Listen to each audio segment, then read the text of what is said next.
Hello all. I welcome you all on behalf of Vidigya, your best pal for CLAT preparations. Here at Vidigya, we have come up with this unique initiative wherein we'll be doing a 360-degree analysis of those topics which are relevant and important as far as CLAT 2021 exam is concerned.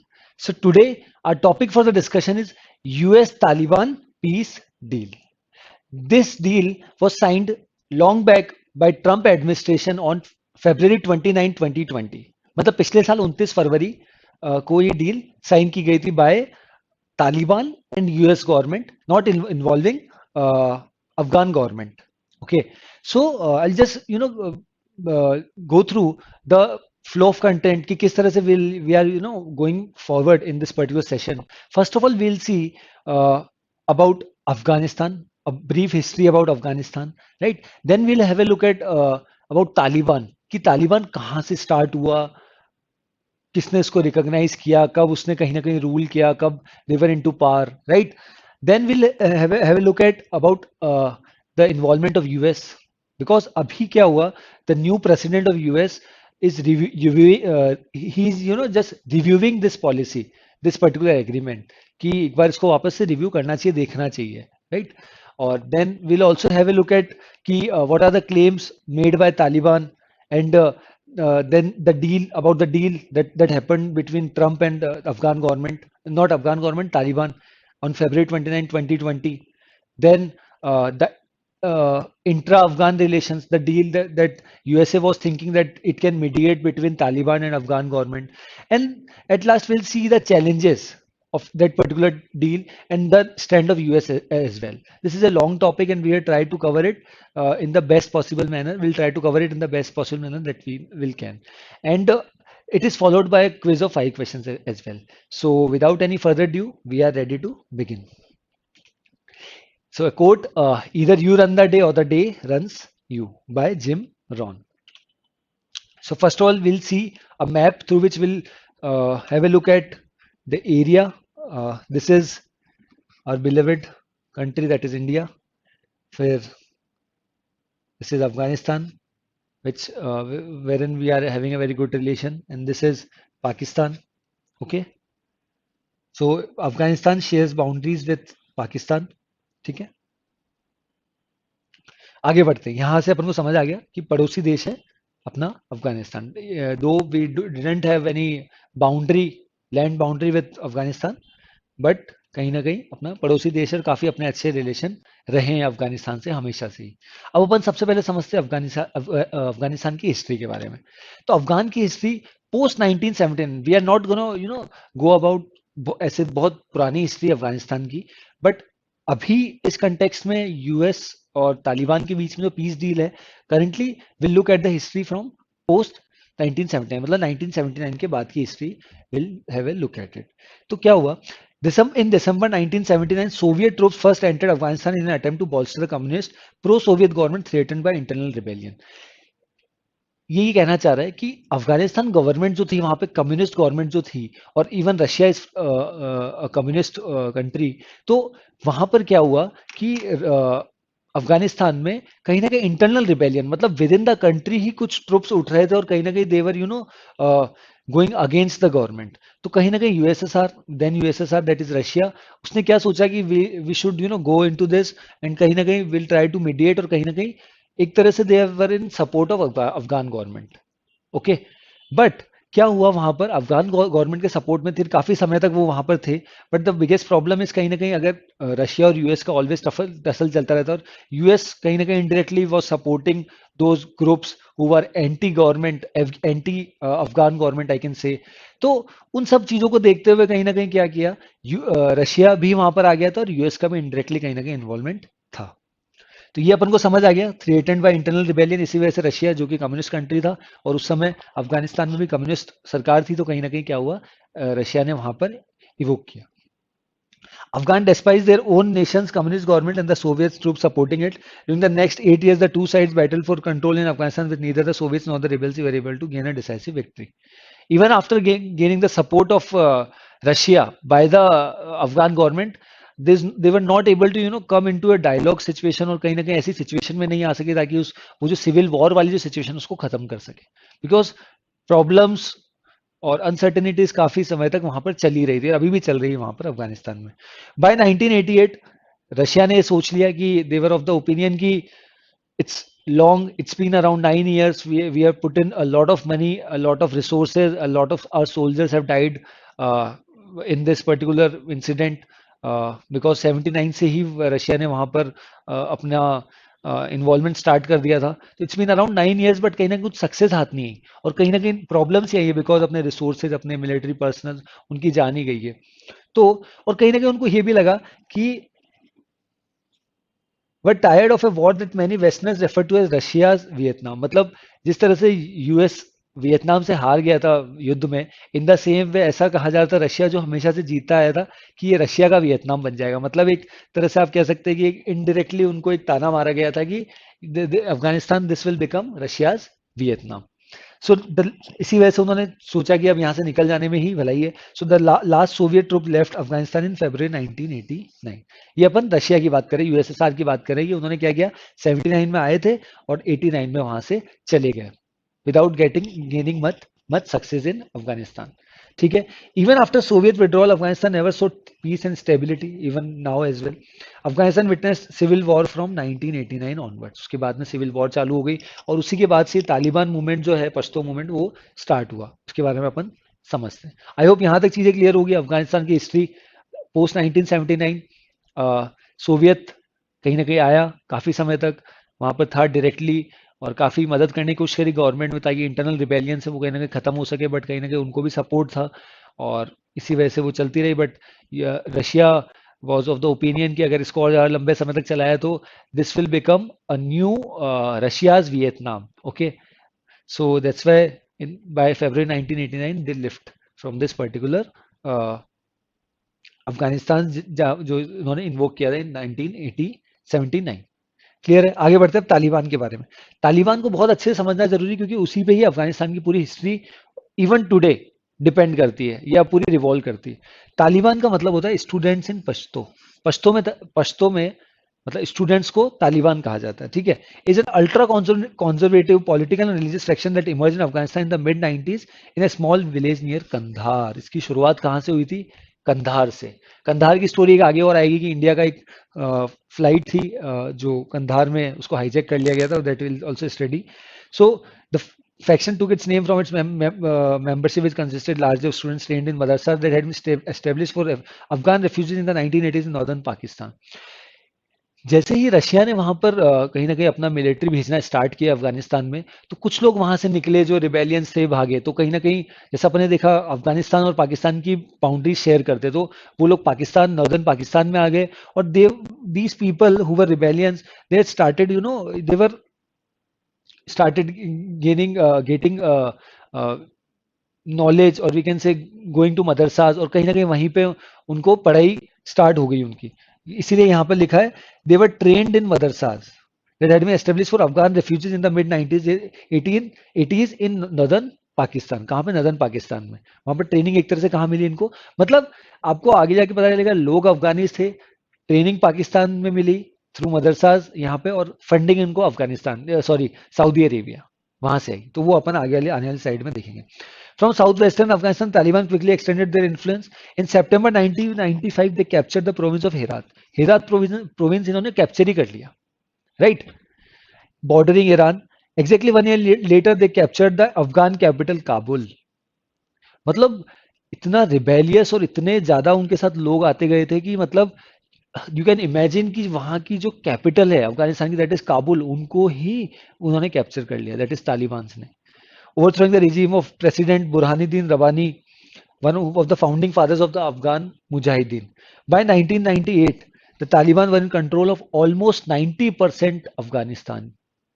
मतलब 1998 आते आते 1998 आते आते तो Taliban was in a situation wherein they were controlling 90% of Afghanistan, and even they had ruled nearly Afghanistan from 1996 to 2001। मतलब लगभग 5 सालों तक तो उन्होंने वहां पर रूल ही किया है। किसने? तालिबान ने। This is not about about Afghan government, और उस समय वहां पर सरकारें थी but still they were ruling. Clear? Taliban के बारे में और समझते, आई होप यहां तक आपको चीजें क्लियर होगी। It is believed that the predominantly Pashtun movement first appeared in religious seminaries, mostly paid by for Saudi Arabia. This तरह that this thing I had already told you. People were from, or these rebellious people were from, belong to Afghanistan, getting knowledge from madrasas in Pakistan and got funding from Saudi Arabia. And we'll see these 2 to 3 countries were the ones who had recognized this particular Taliban. वो अपन आगे आने वाली side में या इसी में देखेंगे. Which preached a hardline form of Sunni Muslim, though Pakistan repeatedly denied that it was the architect of the Taliban enterprise. But there is little doubt that many Afghans who initially joined the movement were educated in madrasas in Pakistan. तो पाकिस्तान ने तो हमेशा से बोला है कि मदरसाज में थे भले अफगानिस्तान लोग जो तालिबानी थे, बट इसकी शुरुआत यहाँ से नहीं हुई है, हमने इसको जन्म नहीं दिया है. बट नाउ अभी की सिचुएशन ऐसी कि कहीं ना कहीं तालिबानी पाकिस्तान के लिए भी एक सरदर्द बन गए हैं, और जो अपना आने वाली स्लाइड्स में will see about Malala Yousafzai as well, कि उनके ऊपर जो अटैक्स किया था वो तालिबानी ने किया था, अगर आपने न्यूज में सुना होगा तो. That will see. Pakistan also one of the only 3 countries along with Saudi Arabia and UAE जिसने किसको रिकॉग्नाइज किया? तालिबान को. पाकिस्तान उन 3 देशों में था जिसने तालिबान को रिकॉग्नाइज किया. कौन कौन से 3 देश? First one Pakistan, second UAE, third Saudi Arabia. Clear है? And India had never recognized Taliban. Even till now as well, India had never recognized Taliban. The promise made by the Taliban in Pashto area straddling Pakistan and Afghanistan was to restore. अब देखिए, वो कहीं ना कहीं वहां पर rule इसीलिए कर पाए क्योंकि उन्होंने कुछ प्रोमिस किए थे, और कहीं ना कहीं देवर able to have.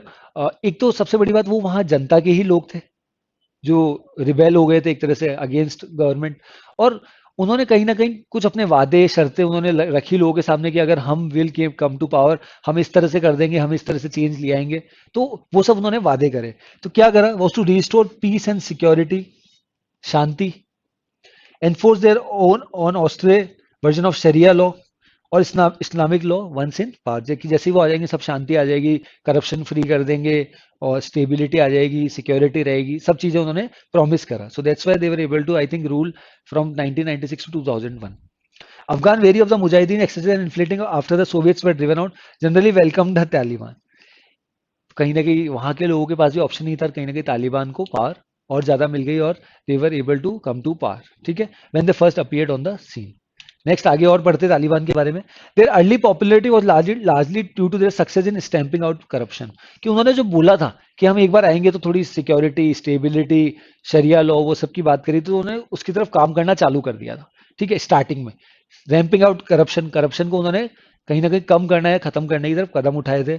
Curbing lawlessness and making the roads in the areas under control safe for commerce to flourish. मतलब बिजनेस को बढ़ावा देने के लिए भी कहीं ना कहीं उन्होंने काम किया तालिबान ने. इसी वजह से they got support from the general public of Afghanistan as well. Taliban also introduce और सपोर्टेड इस्लामिक पनिशमेंट, बट कहीं ना कहीं धीरे धीरे जैसे जैसे it got more support, it got widely influenced, और कहीं ना कहीं और ज्यादा पॉपुलर होने लगा, देन वो फिर अपनी वाली पे आ गए. अपनी वाली पे आ गए in the sense they had such as, उन्होंने स्टार्ट कर दिया public execution of convicted murderers. जनता के सामने जिंदा जला देना, जिंदा मार देना.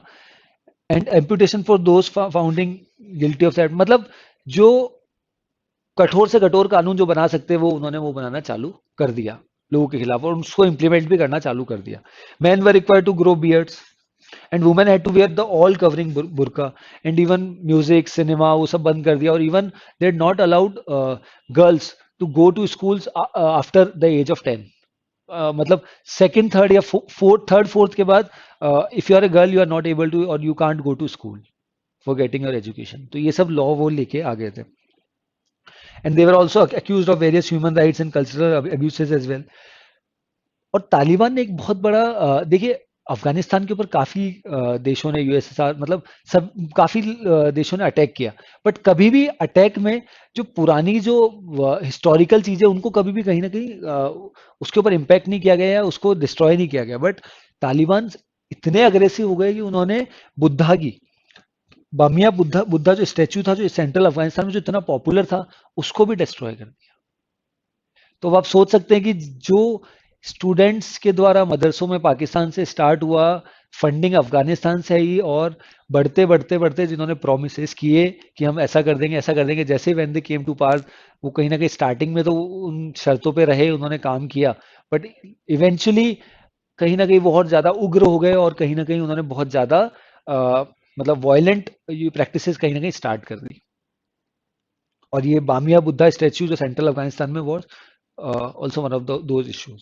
तालिबान के बारे में और देखते हैं। Taliban threaten to destabilise Pakistan from areas they control in the north west. मैंने कहा था ना, that's what I told you, कि केवल अफगानिस्तान में नहीं, तालिबान का इन्फ्लुएंस कहीं ना कहीं पाकिस्तान में भी स्टार्ट हो गया। और जो मलाला यूसुफजई वाला जो मैंने आपको बताया कि वो भी, जो उसके ऊपर मलाला यूसुफजई जो नोबेल पीस प्राइज इनको मिला था, उनके ऊपर भी जो अटैक हुआ था वो तालिबान द्वारा ही किया गया था। और इवन इन्होंने एक जो किया था, इंडिया की जो एक फ्लाइट है उसके बदले में 3 जो टेररिस्ट है उनको छुड़वाने का, वो भी, मतलब तालिबान वर सो अग्रेसिव। इसको पढ़ लेते हैं।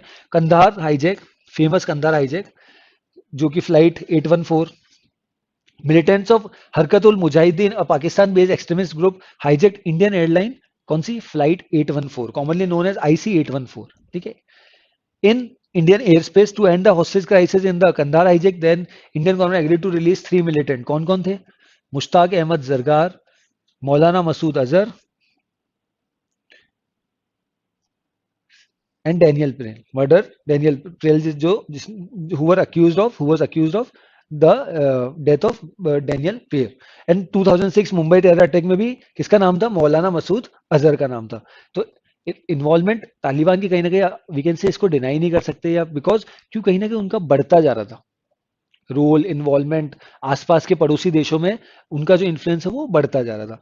The attention of the world was drawn. But सबसे बड़ा सिग्निफिकेंट, उससे भी बड़ा जो हाईजैक था IC 814, उससे भी बड़ा इंसिडेंट क्या हुआ कि जब तालिबान ने Afghan followed the attacks on the world trade center in September 2001, जो 9/11 ट्विन टावर्स USA जो अटैक हुआ था, उसमें भी तालिबान के ऊपर आरोप नहीं था डायरेक्टली, बट देवर मतलब उनके ऊपर ये आरोप था कि अलकायदा को they were supporting indirectly.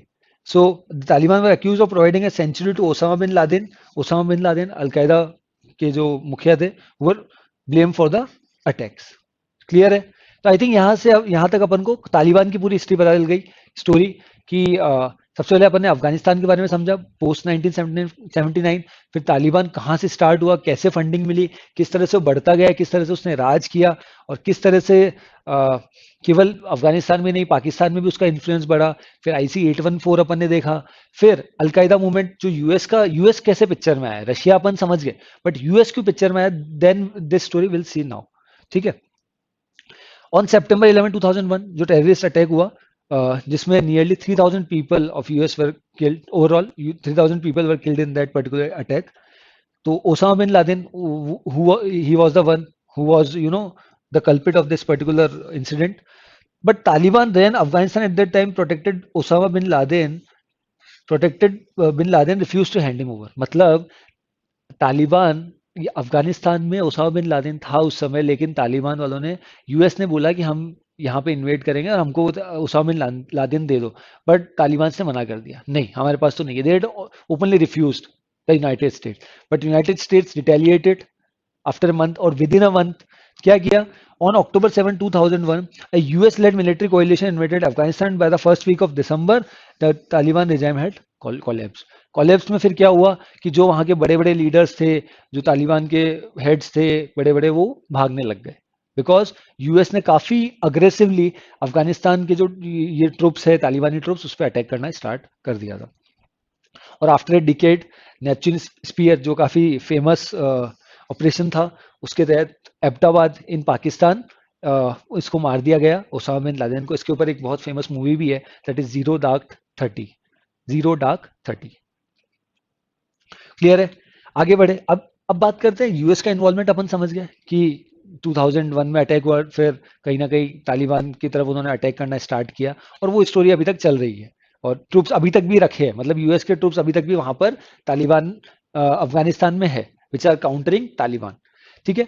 Costly war क्यों है? बिकॉज यूएस ने इतने सालों में, लगभग 20 साल हो गए, 2001 से 2021 की अगर अपन बात करते हैं, लगभग it has been 20 years, but US were of the opinion कि तालिबान को पूरा ही खत्म कर दें, but they were not able to do this because इसी चक्कर में उनके काफी resources up to around 143 billion dollars इतना एक्सपेंडिचर हो गया, और काफी कैजुअलिटीज हो गई उनके सोल्जर्स की।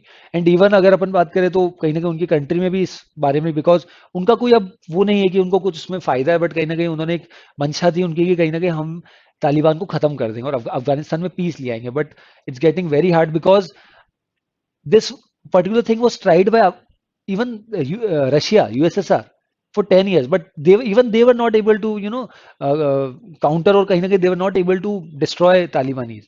But and in the same way, it's been 20 years, but the US is not able to, completely destroy the Taliban. So any hopes of military victory over the Taliban of Afghanistan have long been abandoned both by the US government and the government in Afghanistan.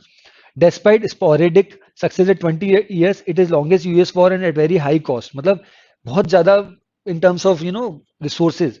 जिसमें that's I had already told you 22,000 military casualties, जिसमें से 2,400 fatalities.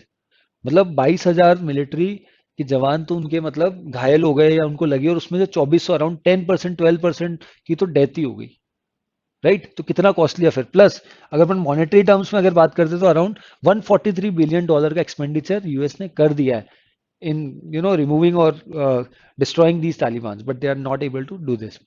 उसके बारे में आप समझते हैं कि पिछले साल 29 फरवरी, जहां से अपन ने स्टार्ट किया था ये, कि 29 फरवरी 2020 को यूएस और तालिबान के बीच में एक डील हुई, पीस डील हुई, ओके। और मजे की बात यह है कि इस डील का पार्ट अफगान गवर्नमेंट नहीं थी। पहले यूएस ने ऐसा बोला था कभी भी ऐसी कोई डील होगी तो हम अफगान गवर्नमेंट को भी लूप में लेंगे और उनको भी ड्यूली कंसिडरेशन, मतलब उन तीनों पार्टी साथ में रहेगी। बट कहीं ना कहीं ये जो डील हुई तो केवल यूएस था इसमें और तालिबान था। इसके बारे में देखते हैं इन जुलाई, और ये डील की शुरुआत हुई 2018 में जुलाई में, और डील साइन कब हुई? फरवरी 29, 2020, लगभग 1.5 साल बाद। The Trump administration entered into direct negotiation with the Taliban without the participation of the Afghan government representative, reversing the long-standing US position prioritizing an Afghan-led, Afghan-owned reconciliation process। कि जो उन्होंने पहले बोला था कि कभी भी अगर ऐसा कोई प्रोसेस होगा पीस का तो उसमें हम तीनों पार्टीज जो है इसमें involve, that is US, Taliban and the Afghan government, तीनों रहेगी। बट यूएस ने जो तालिबान के साथ डील करी इसमें अफगानिस्तान गवर्नमेंट को कहीं ना कहीं भी उसको इन्वॉल्व नहीं किया गया। The September 2018 appointment of Ambassador Zalmay Khalilzad, an Afghan-born former US ambassador, ये वो थे जिसने पूरा इस प्रोसेस को आगे बढ़ाया। कहीं ना कहीं he was able to दोहा में, कतर में इस पर्टिकुलर डील को ये साइन करवा पाए इन फरवरी 29, 2020। दैट्स वाई जलमय खालिजाद का नाम यहाँ पर आया है। क्लियर है? आगे बढ़े। यूएस तालिबान डील जो दोनों पार्टीज की डील हो गई, कब हुई? 29 फरवरी 2020। Trump administration, not now, okay, it's been a year, more than a year. और साइन किसके बीच में हुई? खालिजाद, जो अपन ने अभी डिस्कस किया, signed a formal agreement in Doha, Qatar with Taliban deputy political leader Mullah Abdul Ghani Baradar, okay. और उस डील में क्या क्या चाहिए थी कि क्या एग्रीमेंट, क्या साइन हुआ? अकॉर्ड का मतलब एग्रीमेंट ही होता है। The two sides agreed to two interconnected guarantees. क्या guarantee the? The withdrawal of all US and international forces by May 2021। कि लगभग अब आप देखिए फरवरी 29, 2020 को ये डील साइन हुई, तो लगभग मई तक सारे जो यूएस के मिलिट्री ट्रूप जो अफगानिस्तान में है वो वापस यूएस में आ जाने चाहिए। तो लगभग 14 महीने का समय दिया गया था, ठीक है। Taliban action to prevent other groups including Al Qaeda from using Afghan soil to threaten the United States and its allies. कि और क्या चीज आई थी कि यूनाइटेड स्टेट्स और उसके जो अलाइज है, NATO, North Atlantic Treaty Organisation, इसमें जो जो नेशंस आते हैं वो सब, मतलब यूएस के जो अलाइज है बेसिकली उनको कहीं ना कहीं थ्रेटन नहीं करेगा तालिबान। ये भी उसमें डील में साइन हुआ था। Other US commitment include facilitating A prisoner exchange between the Taliban Afghan government, removing US section on Taliban members. कहीं ना कहीं कुछ प्रिजनर्स जो तालिबान के थे अफगानिस्तान गवर्नमेंट में, उसको रिलीज करने का भी यूएस ने कहीं ना कहीं इसमें एग्रीमेंट में बोल दिया था कि हम करा देंगे। तो this was about US and Taliban deal. But उसमें कहीं ना कहीं इन्वॉल्वमेंट किसका नहीं था? अफगान गवर्नमेंट का नहीं था। फिर वापस वहां पे एक नेगोशिएशन इसका स्टार्ट हुआ, किसके बीच में? और अफगान गवर्नमेंट और तालिबान के बीच में, कि we should come on to the same page. और उसमें भी कहीं ना कहीं यूएस ने अपना हस्तक्षेप किया, इसके बारे में पढ़ते हैं। The February 2020 US Taliban agreement envisioned the end of the US military effort in Afghanistan, but that does not represent a comprehensive peace settlement among Afghans. अब देखिए तालिबान ने क्या किया, यूएस के ट्रूप्स उनके ऊपर अटैक करना वो सब बंद कर दिया, और यूएस ने भी उस तालिबान के ऊपर अटैक करना बंद कर दिया। बट कहीं ना कहीं ये जो मिलिट्री इंसर्जेंसी इन दोनों ग्रुप्स में तो बंद हो गई, यूएस में और तालिबान में, but Taliban still they were attacking the Afghan government, तो कहीं ना कहीं पीस तो आया ही नहीं, right. So intra Afghan talks aimed at, इसका उद्देश्य क्या था, achieving such a settlement began in सितंबर 2020 representing a major step towards resolving the conflict. Still the two sides appear far apart on major issues such as future governance and women's right. इसके बारे में अपन discuss करेंगे, future governance और women's right की। इसका main उद्देश्य ये था कि अपन सेम पेज पे आते हैं, that is Taliban Afghan government, और किस पे बात करेंगे, फ्यूचर गवर्नेंस की। अब अफगानिस्तान को किस तरह से चलाना है, और वुमेन्स राइट, बिकॉज जो शरिया लॉ है या जो अपन ने पढ़ा है, जो टिपिकल तालिबानी जो मेंटेलिटी है वो बहुत कंजर्वेटिव मेंटेलिटी है, right. Inter-Afghan negotiations began in Doha, Qatar in September, but appear to have since stalled, prompting a renewed US diplomatic effort. But काफी इसमें कोशिश की गई और की जा रही है, बट कहीं ना कहीं अभी तक कोई इसमें ज्यादा सफलता नहीं आई है। और जो यूनाइटेड स्टेट्स है उसने भी कहीं ना कहीं दखल दिया, and it will be engaging each side, but that it would not be direct participant talks with its role limited to aiding the negotiation if ask, कि हमको अगर बोला गया तो हम आएंगे, और डायरेक्ट नेगोशिएशन में हम डायरेक्टली वहां पर सिट नहीं करेंगे, इनडायरेक्टली हमारा कुछ ना कुछ इन्वॉल्वमेंट रह सकता है, यूएस का ऐसा मानना था।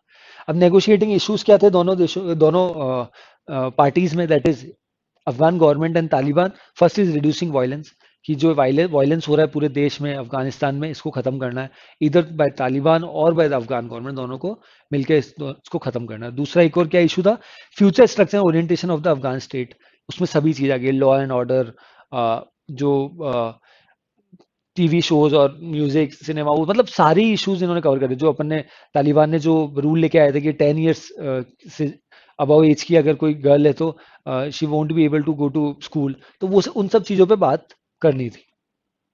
दे वर द इश्यूज बेसिकली। अब इसमें चैलेंज क्या आया, प्रेसिडेंट अशरफ गानी जो वहां के प्रेसिडेंट है, faces A political crisis following claims of fraud in his recent री इलेक्शन, ये उनके ऊपर एलिगेशन लगे।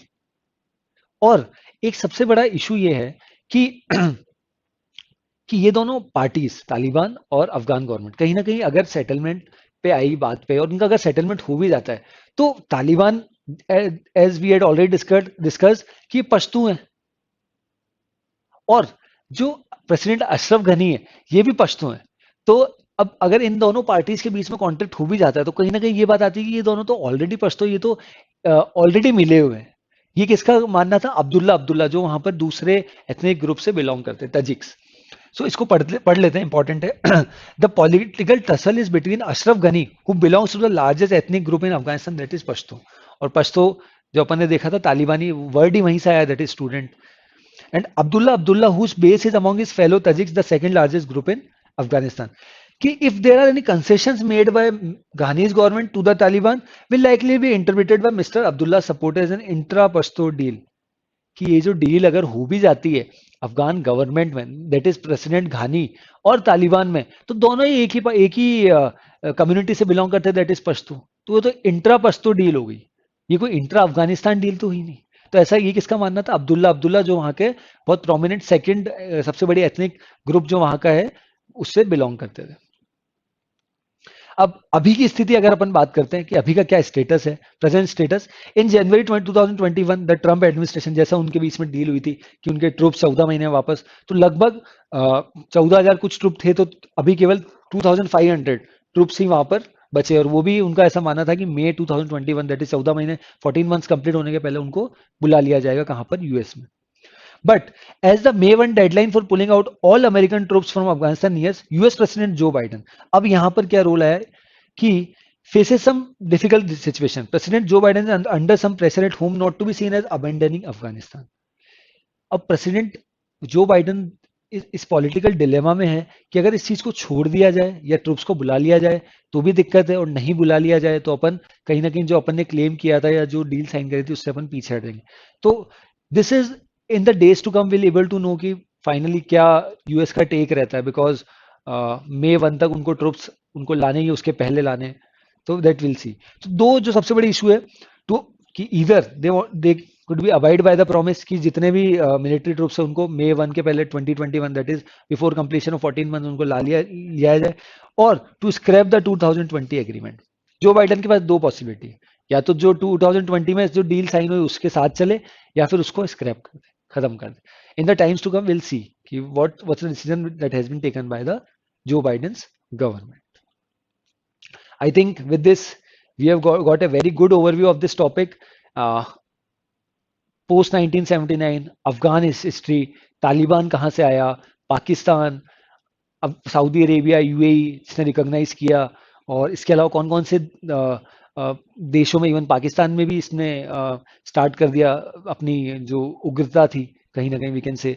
और फिर धीरे धीरे यूएस का इन्वॉल्वमेंट जो 9/11 2001 अटैक्स हुए वहां से स्टार्ट हुआ, फिर 2011 ओसामा बिन लादेन, फिर 2018 में नेगोशिएशन स्टार्ट हुआ, 2020 में कंप्लीट हुआ, और 14 मंथ्स का जो बात था that was ending on May 1 2021. तो अभी नई सरकार है, ये 20 जनवरी 2021, जो बाइडन. अब वो क्या करते हैं, वो he is in a dilemma कि whether to scrap this policy और to go ahead with this. तो ये सब पूरा यूएस तालिबान पीस डील में था. This is an important topic as far as examination point of view our CLAT 2021 is concerned. So with this, we are good to go. We'll just move to the quiz section. So question number 1. In a letter to the Afghan president, Mr. Blinken called for a 90-day reduction in violence and a transitional government formed from both sides. Which of the following has been replaced by one? It is asking about the Afghan president. The correct answer is option B, that is Ashraf Ghani. Question number 2. Which of the following statement is incorrect? Please note the question is asking about the incorrect one. Taliban students in Pashto were largely trained in madrasas that had been established for Afghan refugees in the 1980s in northern Pakistan. That is absolutely correct. Taliban emerged in 1994 in a village near Kandahar, Afghanistan. बिल्कुल सही है. Osama bin Laden was a Talibani leader. No, he was from Al Qaeda. He was not a Talibani leader. Mullah Hibatullah Akhundzada is current supreme leader of Taliban. So the correct answer is option C, because the question is asking about the incorrect option. Question number 3. Which of the following statement is incorrect? Again, the question is asking about the incorrect one. Osama bin Laden was from Saudi Arabia. बिल्कुल सही है. Second, Osama was responsible for the 9/11 World Trade Center attack. Yes, that's why Neptune spear 10 साल बाद जो हुआ after a decade's time. Operation launched to eliminate Osama by US Navy SEALs were called Operation Neptune Spear. बिल्कुल सही. So all these options are correct. None is incorrect. So the correct answer is option D. Question number 4. A deal struck with the Taliban during the Trump administration in Daesh committed the US to withdraw by 1st May, but Afghan officials fear the move would create enormous security challenges. Which of the following has been replaced by 2? This particular question is talking about the US Taliban peace deal that entered in 29th of February 2020. So the correct answer is option A. Now we have moved to the last question. Which of the following statement is correct? Now the question is asking about the correct option. First, the future for the people of Afghanistan is uncertain and will depend on how the Taliban honors its commitments. Second, Afghan government has shown faith in the Taliban. Third, the Afghan government is ready to release prisoners as promised by the US to the Taliban. No. Fourth, the Afghan government as well as the Taliban has agreed to power sharing. This is also incorrect. So the correct answer for this is option A, that is the future for the people of Afghanistan is uncertain and will depend on how the Taliban honors its commitment. किस तरह से they are gonna move ahead in US Taliban peace deal and intra-Afghan relations. So with this, we are good to go. We have got a very good understanding of this particular topic, and which is very important as far as our CLAT 2021 exam is concerned. So a quote, that is, when you can't change the direction of the wind, adjust your sails. So with this, we are good to go. Be positive, stay logical, and stay ahead with Vidhya, your best pal for CLAT preparations. And to get this content and other stuff related to CLAT and other law entrance exam, you can visit the URL which has been provided in the description section of this video. That's all from my side. Thanks for watching.